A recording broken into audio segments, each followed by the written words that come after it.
महाराज जी, क्षामी महाराज जी। महाराज जी, मेरा प्रश्न है, एक वर्ड है कर्मा। कर्मा में ऐसा होता है कि आप जैसा करोगे आप वैसा ही भुगतोगे, लेकिन हर बार ऐसा क्यों होता है? जो लोग अच्छे होते हैं उनके साथ हमेशा ही बुरा होता है, लोग उनका एडवांटेज उठाते हैं, उनको गलत बोलते हैं। लेकिन अच्छे लोग ना ही कभी किसी का एडवांटेज उठाते हैं, ना ही कभी किसी को गलत बोलते हैं। तो अगर कोई ऐसा है, जैसे कोई बहुत अच्छा है, ना किसी के बारे में गलत सोचता है, तो इसके लिए हमें क्या करना चाहिए? पहली बात तो अपने शब्द को सुधारो। कर्मा को मैंने कलमा सुन लिया, तो कर्म बोलो ना, कर्मा क्यों बोलते हैं? ये अंग्रेजी माध्यम का कुपरिणाम है। क्या शब्द बोलना है अपने को? कर्म। क्या बोलना है? कर्म। ठीक है ना? तो एक शब्द है कर्म। कर्म हमारे जीवन को नियंत्रित और संचालित करता है। हमारी सब प्रकार की गतिविधियों का संचालन कर्म के माध्यम से होता है। तुम्हारा ये कहना है कि एक आदमी गलत कर रहा है फिर भी फलता फूलता दिखता है, और एक आदमी किसी का गलत नहीं कर रहा फिर भी उसके ऊपर आपत्ति आती है, ऐसा क्यों? है ना जी महाराज जी। देखो, इसे थोड़ा व्यापकता से समझो। सबसे पहली बात तो मैं आज आप सबको बोलता हूँ, पहले भी मैंने इस विषय में प्रकाश डाला है, कि ये धारणा हटा दो कि मेरे जीवन में जो कुछ होता है वह सब कर्मों से ही होता है। मैं पुनः दोहरा रहा हूं, इस धारणा को बदल दो कि मेरे जीवन में जो कुछ होता है वह सब कर्मों से ही होता है। ये धारणा सही नहीं है। ये मानता हूं कि हमारे जीवन में ज्यादातर कर्मों से होता है, लेकिन जो होता है वह सब हमारे ही कर्मों से होता है, ऐसा कोई जरूरी नहीं। समझ गए? कुछ चीजें संयोग से भी होती। किससे होती है? संयोग से। और संयोग महज संयोग होते हैं। वो व्यक्ति के उत्कर्ष के लिए भी होते हैं और उत्थान के लिए भी होते हैं, पतन के लिए भी होते हैं। दो उदाहरण देता हूं। रामचंद्र जी का वनवास क्यों हुआ? बोलो। उनके पिछले किसी भाव में उनके द्वारा कोई गलत करना हुआ दिखा क्या? बोलो। नहीं महाराज। हाँ, कहीं पुराणों में नहीं लिखा।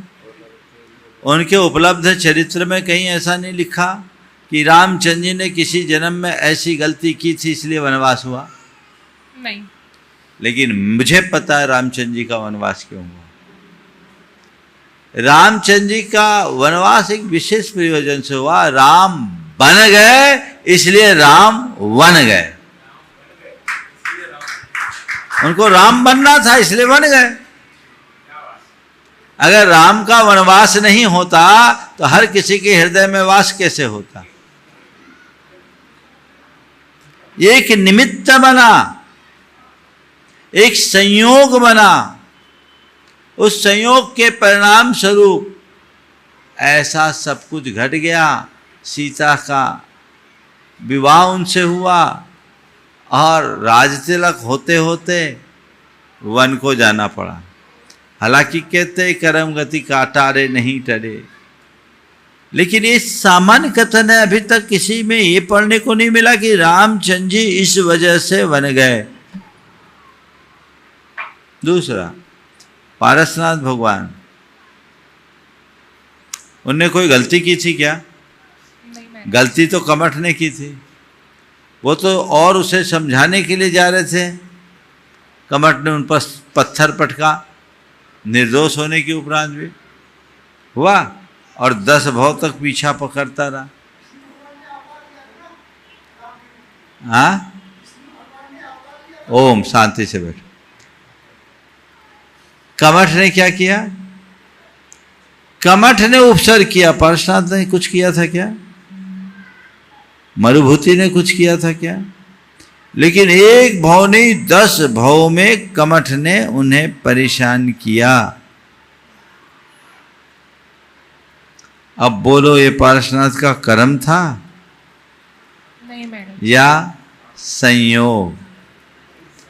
उनका उत्कर्ष इसी निमित्त से होना था। कई बार कर्म काटने के लिए भी ऐसे निमित्त बनते हैं, कर्मोदय से नहीं। पुराने कर्म भोगने के लिए निमित्त बनते, वो तो अलग चीज है।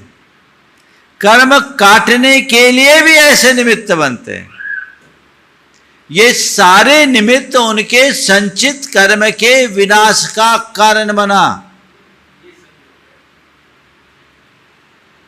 कार्य की उत्पत्ति में कर्मवाद तो है ही, कालवाद, दैववाद, नियतवाद, स्वभाववाद, ये सब भी उसमें जुड़े हुए हैं। भवितव्यता, पुरुषार्थ, ये सब चीजें मिलते हैं तब काम होता है। और इन सब का समवेत रूप एक शब्द में क्या है? संयोग। समझ गया? तो पहली बात, बहुत सारी चीजें संयोग होती। महान आत्माओं के साथ उल्टे संयोग बनते, क्योंकि अपने चेतना को पकाने के लिए कष्ट का सामना करना जरूरी है। मिट्टी को पकाएंगे नहीं तो घड़ा बनेगा क्या? नहीं महाराज। तो जीवन को नहीं तपाएंगे तो आत्मा का उत्कर्ष होगा क्या? अगर मनुष्य के जीवन में उपसर्ग और परेशानी होंगे तो उसका उत्थान होगा क्या? हमारे तीर्थंकर भगवंतों के घर में, राजमहलों में सारा वैभव था, क्यों छोड़ा? जंगलों के कंटकाकीन मार्ग को क्यों अपनाया? कठिन परिसर उपसर्गों के रास्ते को क्यों चुना? अपनी आत्मा को तपाने के लिए, है ना? अब जो मूल प्रश्न है, अच्छा कर्म करने पर भी कष्ट है और बुरा करने पर भी फलता फूलता दिख रहा है। नहीं, इसे गहराई से देखो। अच्छा कर्म करने में सदैव आनंद होगा, कष्ट नहीं। और बुरा कर्म करने में हमेशा आकुलता होगी, आनंद नहीं। गलत धारणा है। हम लोग क्या समझते हैं? पुण्य यानी संपन्नता, पाप यानी गरीबी, पुण्य यानी अनुकूलता, पाप यानी प्रतिकूलता। नहीं, ये पुण्य पाप की बड़ी उथली व्याख्या है। माना पुण्य में अनुकूलता होती है, पाप में प्रतिकूलता, लेकिन ये ऊपरी पुण्य की बात है। सच्चे अर्थों में पुण्य क्या है, पाप क्या है, इसे समझो। पुण्य यानी प्रसन्नता और पाप माने आकुलता। आप कोई अच्छा काम करते हो, प्रसन्नता आती कि नहीं आती? जी महाराज जी। कितनी देर बाद? तुरंत। तुरंत? हाँ। अच्छे का फल तुरंत मिला ना? हाँ, प्रसन्नता मिलती है। मिली कि नहीं मिली? जी महाराज जी। ये किससे मिली है? किसका फल है? हमारा। किसका फल है? अच्छे काम का, पुण्य का फल है ना? अच्छे का फल अच्छा तुरंत मिला। हाँ। और कोई गलत काम करो, टेंशन कब होता है? कितनी देर बाद होता है? तुरंत शुरू हो जाता है। तो बुरे का फल बुरा तुरंत मिला कि नहीं मिला? जी महाराज। अब बोलो, कौन कहता है कि अच्छे का फल तुरंत नहीं मिलता, बुरे का फल तुरंत नहीं मिलता? तुरंत भी मिलता है। समझ गए? जी महाराज जी। तुरंत मिलता है, इसे पहचानो, भ्रम तोड़ो। पुण्य का प्रत्यक्ष फल प्रसन्नता है, पारंपरिक फल सुख समृद्धि, और पाप का प्रत्यक्ष फल संताप है, पारंपरिक फल दुख दारिद्र्य। ये चीजें चलेगी, बनेगी, बदलेगी। तो अपने जीवन में उस पुण्य की धारा को प्रवाहित करो। और आज यदि कोई फलता फूलता दिख रहा है ना, तो समझना उसका अतीत का बैलेंस थोड़ा स्ट्रांग है। कोई पुराना पुण्य उसके साथ चल रहा है। जब तक चलेगा चलेगा, बाद में वो भी साफ होगा।